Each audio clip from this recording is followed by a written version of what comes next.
बोले गंगा मैया की जय, बोले सत्य सनातन धर्म की जय, बोले सियापति रामचंद्र भगवान की जय। श्री रामचरितमानस से बड़ा सुंदर प्रसंग चल रहा था। सभी श्रद्धालु अपने जूते सफोटों पर चावल पर जमा करें।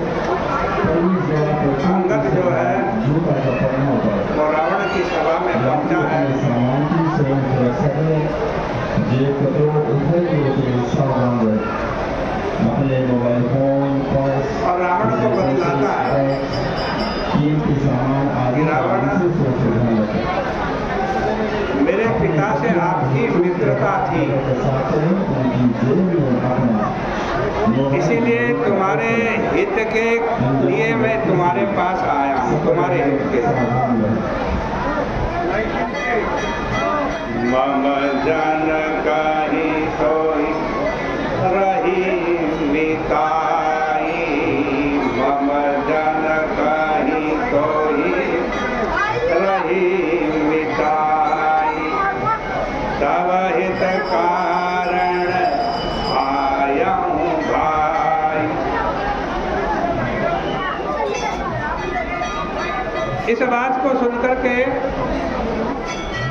रावण की आकृति में कोई प्रशंसा, कोई प्रसन्नता अथवा बाली से उनका कोई परिचय था, ऐसा चिन्ह भी परिलक्षित नहीं हो। बाली से पराजय की गाथा उसके अंतःकरण पर इतने अमिट भाव से अंकित है कि उसको छिपाने की व्यग्रता में वो शिष्टाचार भी भूल जाता है। वह अपनी सभा के समक्ष यह प्रदर्शित नहीं होने देना चाहता था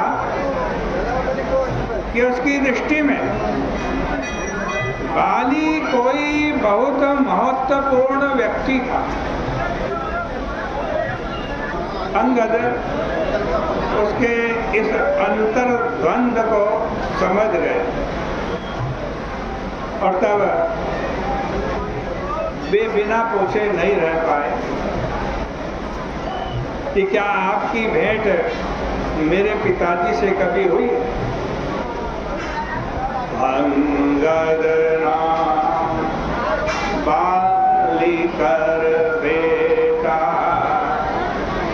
दासो कवा भय भई ही भेंटा। मेरा नाम अंगद है, मैं बाली का बेटा हूँ। क्या मेरे पिता से तुम्हारी कोई भेंट हुई? और इसके उत्तर में भी रावण केवल यही कहता है, हाँ बाली एक बंदर था, ऐसा मैं जानता हूँ। अंगद वचन सुनत सकुचारा, रहा बाली बानर में जाना। वह अंगद को उत्तेजित कर उन्हें राम जी के विरुद्ध करना चाहता, किंतु एक क्षण के लिए भी वह यह सिद्ध नहीं होने देना चाहता था कि वह अंगद को अपनी ओर करने के लिए व्यग्र है, व्याकुल है। उसका अहंकार सर्वदा आड़े आता था। वह निरंतर यह सिद्ध करने के लिए व्यग्र रहता था कि उसे किसी की कोई परवाह नहीं है। अंगद की तो बात ही क्या, वह अपने अपने सैनिकों के समक्ष भी यही प्रकट करना चाहता था कि इस लड़ाई को वह अकेले ही लड़ और जीत सकता। निज भुज बल में पैरो बढ़ावा, निज भुज बल में पैरो बढ़ावा, दाव उत्तर जो रिपु चढ़ी आवा, दह उत्तर जो रिपु चढ़ी आवा। इसलिए अधूरे मन से किया जाने वाला उसका प्रयास सर्वथा निष्फल सिद्ध होता। यदि किसी व्यक्ति को अपनी सहायता के लिए नींद से जगाना अभिष्ट हो तो केवल इतना ही यथेष्ट नहीं है कि किसी न किसी उपाय से उसे उठा करके बैठा दिया जाए। यदि किसी सोए हुए व्यक्ति को पहुँच कर जगाया जाए तो वह जगकर भी क्रुद्ध हो जाता है और सेवा के स्थान पर झुंझलाहटी इसके सामने आती है।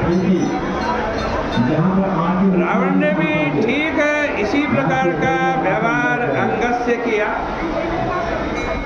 उसके लिए यह उचित था कि वह अंगद से स्नेहपूर्ण व्यवहार करता, उसके पिता की मृत्यु पर शोक प्रकट करता, बाली के प्रति हुए अन्याय का वर्णन करता हुआ अपनी सहानुभूति प्रकट करता, किंतु इसके स्थान पर वह पहुंचने की पद्धति का आश्रय लेता।